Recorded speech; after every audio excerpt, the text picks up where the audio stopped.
we realised that the thing and the concept were substituted for feeling and understood the falsity of the world of will and idea. No more likenesses of reality, no idealistic images, nothing but a desert.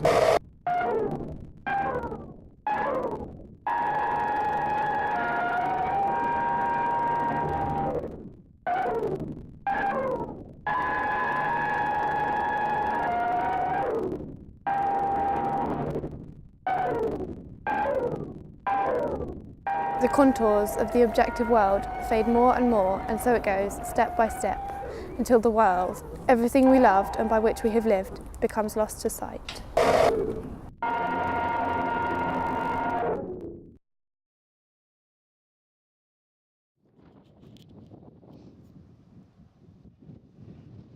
I work in Earth observation, which means that I'm interested in understanding the planet around us by analysing the atmosphere, analysing the Earth's surface, and working out how those gases and how the interactions between humans and the Earth relates to each other.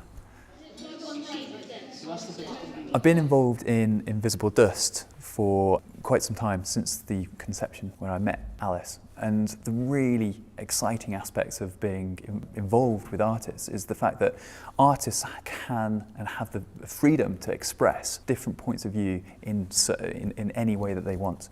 As a scientist, we're trained to be very objective, very specific about the results and making sure that everybody can understand them and there's no bias in that data. The artist has the ability to then take certain points of our research and actually highlight those and make those points more meaningful to the general public.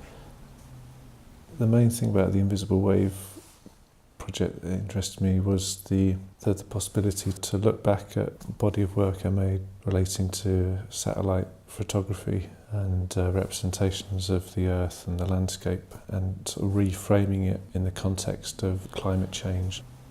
Satellites are really important to be able to allow us to understand the world around us. So Earth observation satellites, taking data such as sea surface temperature from above the Earth's surface, give us the ability to look at a global perspective of how our climate is changing around us. So if we are going to look at things from space, we're a long way away from them than if we are taking images close up. So if we took an image of a tree from about 30 feet above it, we'd get something like this here. And we can start to resolve leaves. We can see the leaves. You can't really see much else. If we were about 400 feet above it, we'd get an image like this. Start to get pixelation. So you're averaging your area, or your leaf, over 1 pixel.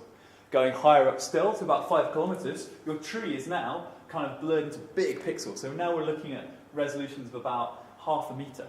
Okay, now with some of the satellites, we can get that. But with most of the satellite technologies, we get this, which is resolutions of about 10 to 15 meters. So you can see our tree is now 1 pixel. It's now 1 average colour, which is difficult to get information out of, but not impossible. Black spots are made in 2006, and the idea was to cover up a 30-metre square pixel with black in order to void it. Sort of take it out of this digital map of the world. In restaging it with the children, it feels like it's a kind of attempt to really connect it to the sort of networked version of this digital map, which didn't really exist or was sort of coming into existence then.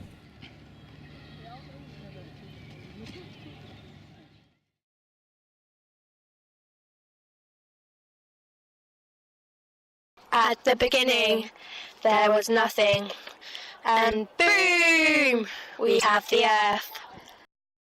Here we are in the middle of space with a satellite and an astronaut. As you are travelling through space, you forgot to pop to the gas station. As a result of this, you are stranded, drifting eternally in space. As you drift, you see many wondrous sights. The life cycle of a star. So we sent Superman to a white dwarf star to collect an extract for a superweapon. The sample was travelling on a satellite when Lex Luthor in a spacesuit hit the satellite. This caused an explosion which created a black hole. It swallowed up the universe and everyone died. With no food or anything to drink, you quickly become disoriented and lose focus. Things start to speed up. You start to get dizzy and soon find yourself blacking out.